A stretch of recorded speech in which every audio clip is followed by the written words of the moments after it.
One, two, 1, 2, 3.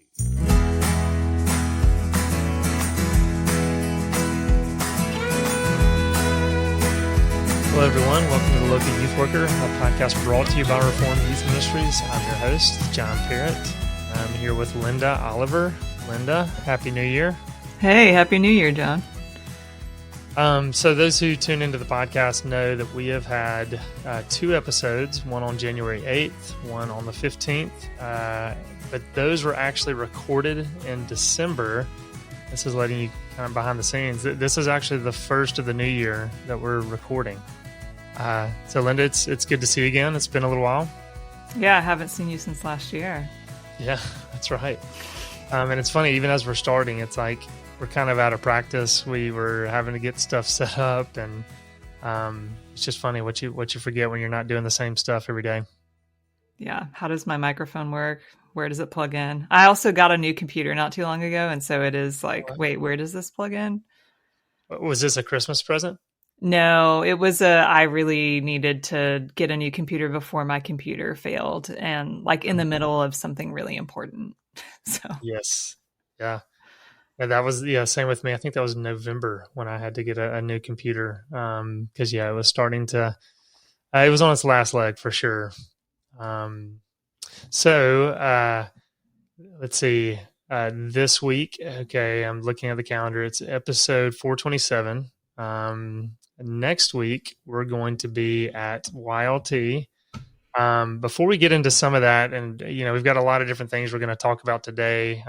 Just letting our listeners know it's kind of a hodgepodge of just a lot of things on the horizon and other just things that we hope are helpful. Linda, why don't we? I know people who listen know who you are, but why don't you just kind of update people what you're doing and kind of just let our listeners know a little bit more. yeah, thought that'd be a good idea. So anybody that knows me knows I've done youth ministry for a good while. It was about 13 years. And I have moved on to different stuff. So instead of working in local churches doing youth ministry, I'm now really in spaces where I'm serving people who are in ministry. One of the ways I'm doing that is with RYM. If y'all have noticed, I show up on podcasts more often and do other stuff too, but it's some contracting work I'm doing with them. And then there's also an organization called Standing Stone that I have come on board with, and we just serve ministry leaders.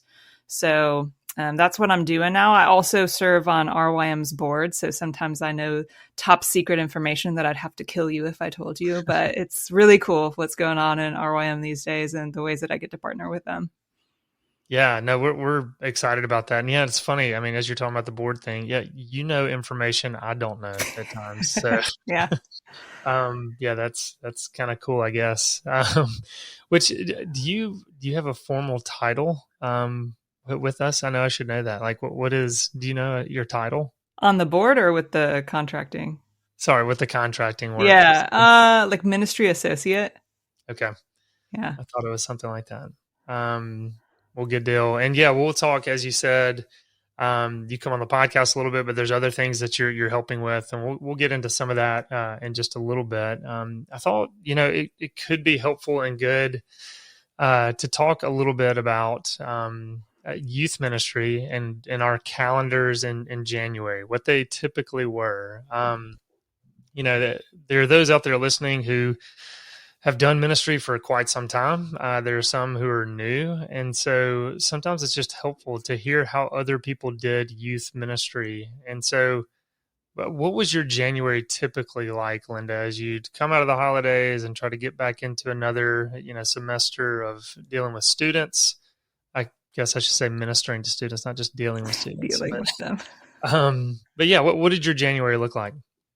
Yeah. I mean, in most contexts, definitely there would be some sort of we've got to ramp back up, especially with youth group or small groups or something like that. And so we're getting together with our leaders in some capacity, usually at the beginning of January, and kind of getting them ready for that.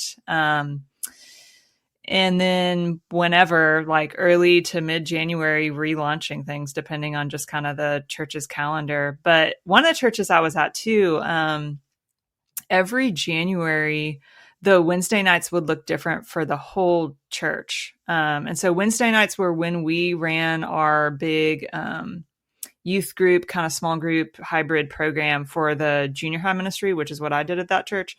And for that whole month, the junior high through all of the adults in the church, they would get together for a meal on Wednesday night, which was normal. That would happen even not in January.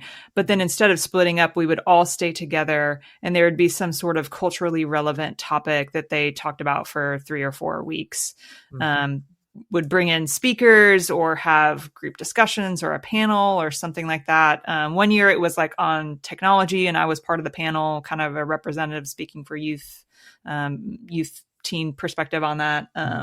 But there were a lot of different things we covered. And so that was kind of nice because it gave us more time to ramp up for the semester where we weren't having to run programs.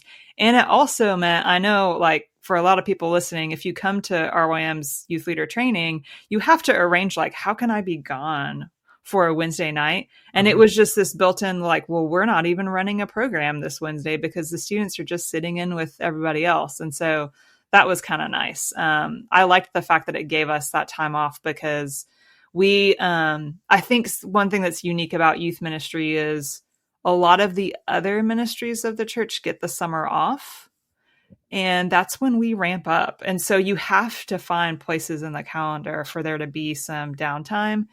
And usually that was kind of, okay, like mid-December to maybe mid-January or something. That was a good space for us to not be running like at full speed.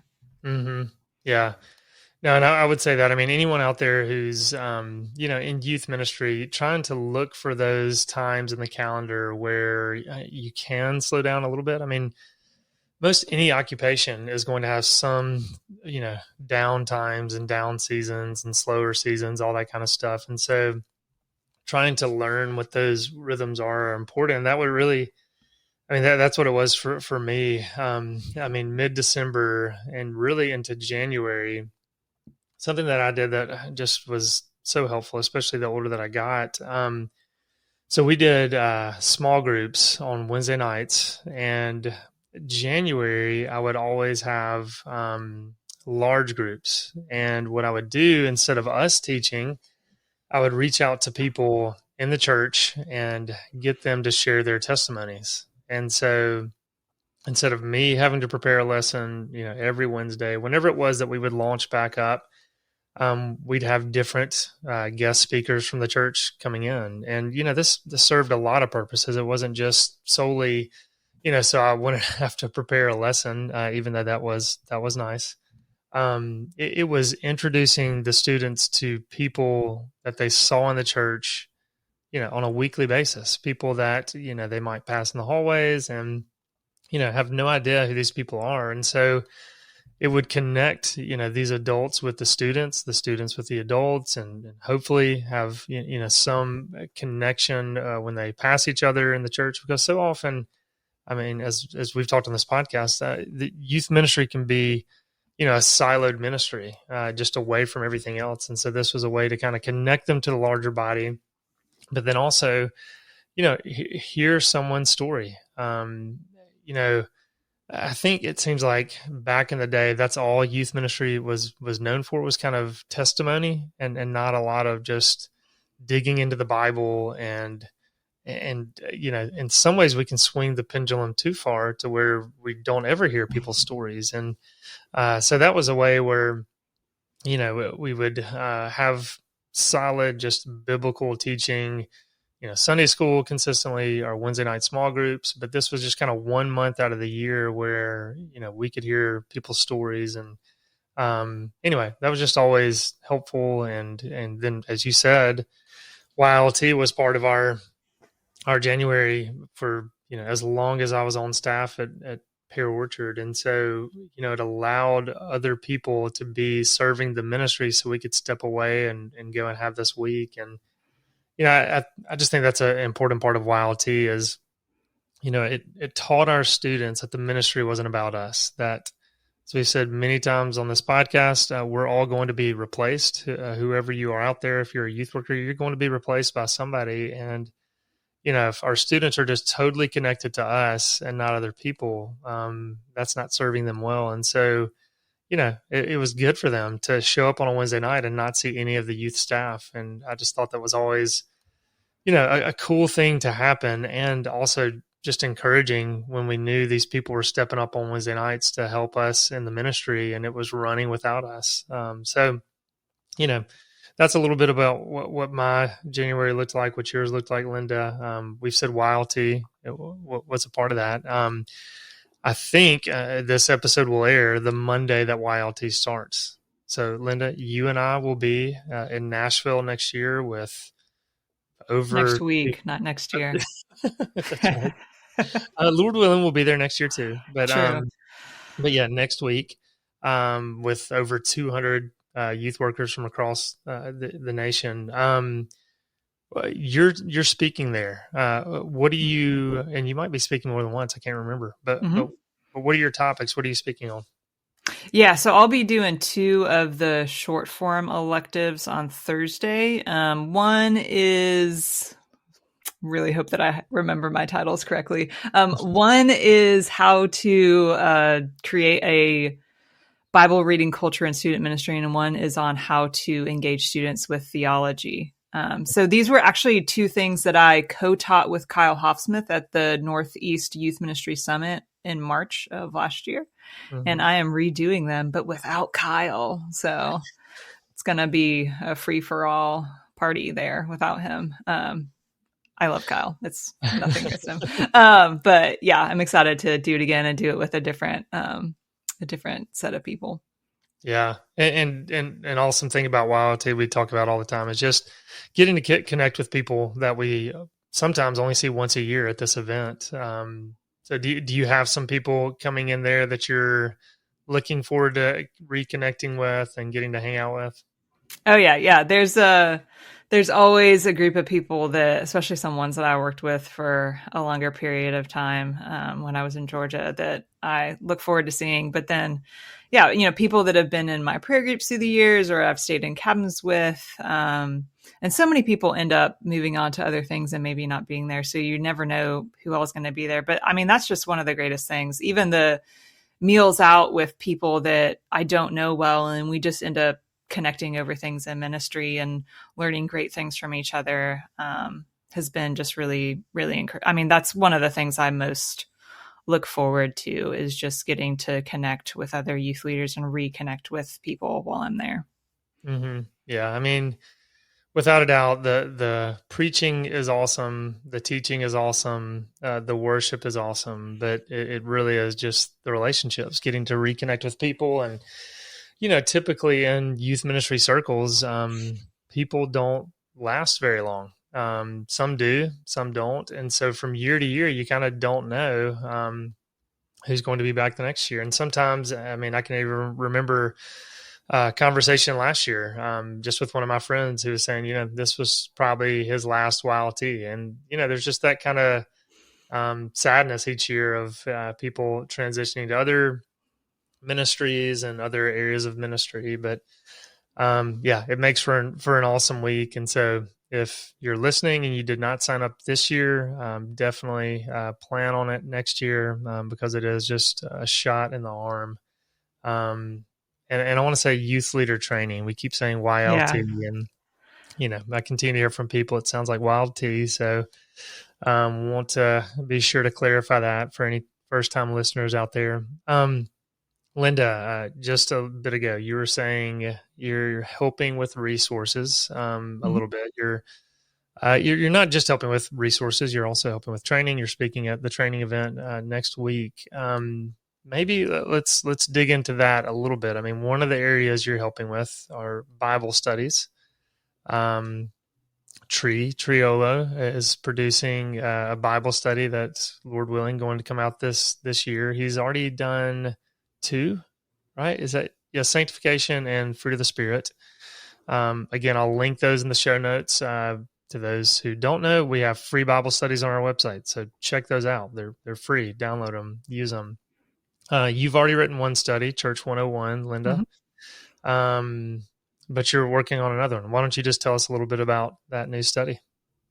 Yeah, so we were thinking through like what else needs to be written, and I asked a handful of youth leaders and came up with some ideas myself. And one of the ones that seemed to rise to the surface is God 101, right? So we have like Bible 101, Prayer 101, Church 101, Grace 101, or is it called that? Yeah. And a number of things like that. And thought, what if we did one about God and his character and who he is? So this will be a 12-week study through the attributes of God, and I'm trying to make it really accessible to students, which, some of the concepts in there is like, okay, how do you make that clear to students? I've already made one section where I'm like, hey, if you want to use this quote with students, do it. If that's not good for your group, then don't.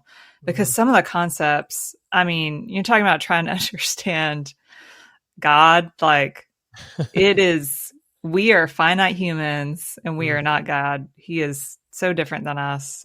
There's some stuff that it's like, how does that make sense? God exists outside of time and space, and yet he like comes into it, all that kind of stuff. So yeah, so I've written about 5 lessons so far. And it's been good. I'm excited to see where it goes. Yeah, no, yeah, I'm excited about that too. And yeah, I mean, there's so many introductory things we need to be teaching students. I mean, as you said, Bible, prayer, those are basic things, but who our Creator is, that's something we need to be continually digging into. And that's, I mean, as you just said, we're finite. He's infinite. So we will never fully, completely know him. I think even in eternity, each day we'll continue to see new aspects of who this being is. And so, yeah, to have a study like that for students is exciting. And so just, want to remind people, I mean, this is one of the we say a major heartbeat of RYM is to serve the local church. And this is when we want to do that by giving away free Bible studies. And so, it's our hope 2 studies a year is kind of what we've been doing. And we want to continue to add to that. And, off the top of my head, I cannot remember if it's like 11, 12 studies that are out there now. I always forget, but yeah, 2 more, Lord willing, coming this year. And Linda, thank you for your help with that. Another area is something we're calling ministry tools. So right as I came on, this was something that we were kind of working on, and it's something we want to just reestablish. Some people have used our discipleship guide and are familiar with our discipleship guide. I think that was the very first year I was on staff, so I guess 2017. We produced this with Josh Byers, who has done virtual theology with Tim Challies. If any of you are familiar with that, there's a series of books that they did, but then also some posters and things like that. And so this discipleship guide was, it began in 6th grade and goes all the way through 12th grade and just breaks down kind of semesters of reading for students. And I'll link it in the show notes here. But somebody was just asking about this just this week at the time of this recording. And so we're wanting to develop a landing page on our site that's going to have ministry tools, and we'll put some of the older ones on there that we've done, but then also kind of expand this more, because we really just see, and Linda, as we've had conversations, just a lot of things that we could develop, because, we had the Surgeon General's Advisory podcast a few weeks ago. Tree joined us on that, and Joey Keim, who's always also on staff with us, put a helpful graphic together, and it's kind of like an infographic PDF that was maybe 2 pages front and back. And instead of reading the 25-page Surgeon General Advisory, this was just a summary of that. And again, I'll link to this and that, but that's kind of a ministry tool. And then there's just so many other things where it's not, a blog post that we're doing. It's not a podcast. It's something that's just kind of more visual and can be really helpful in ministry. And so, yeah, Linda, you want to speak into that a little bit? Mm-hmm. Yeah, well, and I'll say, too, part of the story of that the PDF from the Surgeon General's advisory thing, it got picked up by some other like blogs and whatnot, right? And so all of a sudden RYM is seeing like, oh, like this is gaining some traction. Like there's something to this resource because it can get passed away in a way that maybe a podcast doesn't. I remember there being a text message going around amongst all the board members of us just getting like really excited that Brent was sharing with us like, hey, this is getting picked up by the Gospel Coalition next week and stuff like that. And so it just, I think kind of began a little bit of some thoughts of, hey, what else could we do like this? Especially now that you have someone like Joey on board who can make things look aesthetically great instead of it just being, here's like a Word document in Times New Roman. Like what can be done and what can we put out there? Because RWAM's heartbeat, right, is like you exist to serve the church in its efforts to reach and equip youth for Christ. Like you're uniquely positioned to create and distribute some resources that could really help youth workers. And there's so many youth workers that they're new. Maybe they're not trained, or they just have so much on their plate that if there's things that could be given to them that somebody else has already helped think through, that can kind of decrease their load a little bit. Right. So we've been thinking through some other things we could do and have come up with several ideas. One of the ones that I've started work on is a tool that will hopefully be a help to kind of relational ministry and giving a little bit of a framework for, hey, how do I get started in relational ministry if I'm new to this and I don't know what I'm doing? Or like, I've just never had a framework to think through it. And then what are some questions that I could ask students in those settings? I've had definitely conversations with other youth workers where they have thrown out, hey, here's questions that I ask students. And sometimes those things have just been so helpful. And then on the other hand, sometimes I'm hearing from youth workers like, hey, I kind of wish that I had a resource that would help me make the most use of those times and help students to open up. Like, how do I do that? And so I'm hoping that this resource will be helpful in that. I'm wanting to see if we can kind of crowdsource some of those questions. So we're working on how we can best do that. But I mean, there's just so many experienced and gifted youth leaders in our network that I think if we don't crowdsource some things, that we're actually just really missing out on learning from each other in so many ways. So there's so many things we could do with ministry tools. Mm-hmm. It's going to be cool. Yeah, absolutely. And so that, anyone who's done one-to-one ministry with students knows that they can be awesome, encouraging. They can be it's like pulling teeth, trying to get some students to talk. And so I think that ministry tool will be very helpful. And I mean, just kind of practically, even as we're talking about, the Surgeon General's advisory, the only way to access that was through our podcast show notes. And so we need a landing page for things like that, because people are asking about it, and it's kind of like, okay, we could pass it along an email, but we just need a place to kind of put those, and, Lord willing, as those get developed, have a catalog of things to look through and categories and things like that. And so, and like you said, getting other youth workers to play a part in that, to learn from each other. And anyway, it's very exciting because you and I, we've had conversations, and it was kind of like, as we started talking about it, we just started thinking more and more of what all could be in these ministry tools. Something else that you've worked on, and then I know we'll be wrapping up before too long, maybe talking about some potential guests and things like that, but is a Women in Ministry survey. You and I are going to have a whole podcast talking about this, but why don't you just kind of give an overview of what that was? Mm-hmm. So one of the projects we talked about me taking on in working with RYM is thinking through what specifically can be done for women in youth ministry. And, obviously everything that RYM does benefits youth leaders in general, but are there some specific needs to the women that are in youth ministry that we could think through and seek to meet better. So what I started out with is just, hey, can I get feedback from the women in our orbit and see what they're thinking?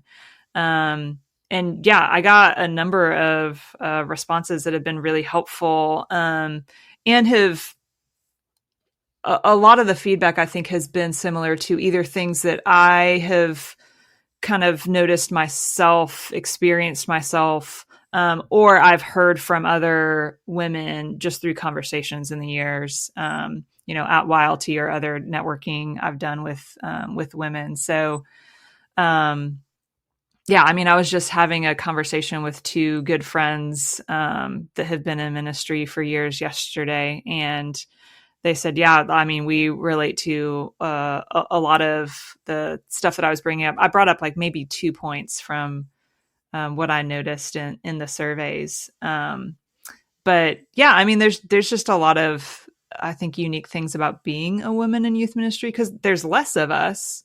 And so it's harder to find peers. It's harder to find mentors. And a lot of women, the longer they stay in youth ministry, they start kind of looking around and going, can I stay in youth ministry long? Because it kind of feels like not many women do that. And then if I'm going to try to do that, how is that going to work? And there's a lot of questions about work-life balance, especially if they're married with kids. And just sometimes less opportunities for development and training. Not because anyone's purposely trying, I don't think, like to not think about women, but just because maybe there's not a clear career path for them. It's not like, oh, you're going to move into this position and this position next, and therefore we want to help develop you for that. No one sees those clear paths as well for the women. And so there's some training and mentoring that they sometimes don't get as much. So yeah, I don't know. That's kind of a really zoomed out perspective of some of the things that came up. But there's a lot more to talk about there. Mm-hmm. I'm excited to see what all we can learn from it and what all RYM can offer. Mm-hmm. Yeah, no, I appreciate your work with that and look forward to just digging into that more. And like I said, hopefully having a podcast where we're discussing that in a little more detail, but just, thinking more specifically about how we can serve women in ministry. It's going to be, helpful just to have some concrete, research to point to that. So look, also I want to talk about some potential guests that are coming on the podcast. Well, I know for sure next week we're going to have Brian Montgomery on. Those who listen to the podcast consistently know Brian's story, talking about his son Walker, who sadly took his life related to the sextortion trend that was taking place on Instagram. I've heard from many people about that specific episode, and Brian and I have continued to keep up. And so he's coming back on to just kind of give an update and to talk about kind of moving forward and all of that. And so I'm looking forward to having him back on the podcast. Some other potential people that might be coming on. Jonathan Haidt has a book entitled, get the book, The Anxious Generation, How the Great Rewiring of Childhood is Causing an Epidemic of Mental Illness. That book does not come out until March 26th. And so I've got an early copy and just working through it. I haven't finished it, but so much helpful information there. Obviously, a lot about social media, but other concerns as well outside of that. And so he's potentially coming on. There's been some back and forth and maybe scheduling, so we'll see if that happens. But regardless, this is going to be a book I know people need to get in youth ministry, and it will be, very eye-opening and helpful. Along those lines too, hopefully getting Andy Crouch to come on. There's the potential again. Who knows? Some of these people are hard to nail down, but Andy Crouch and Jonathan Haidt had been on a podcast recently. Linda, I think you were the one who pointed me to that. Was that the Trinity Forum? Is that right? Yeah, I think that's right. Okay. And anyway, he got back to me and seemed to be enthusiastic about it. But he's just sharp. He knows a lot about a lot of things. But have appreciated his book, Tech Wise Family, as well as culture making, and I think Weak and Strong is the name of a book that he did. And so anyway, looking forward to having him come on and talk about who knows what. But anyway, a lot of things we could talk to him about. So those are some potential upcoming episodes. We'll, Lord willing, continue to have something every Monday for you guys. So appreciate all those who listen and benefit from this. Linda, appreciate all your help too, behind the scenes, and then coming on and helping co-host this so much. And look forward to seeing you next week at YLT.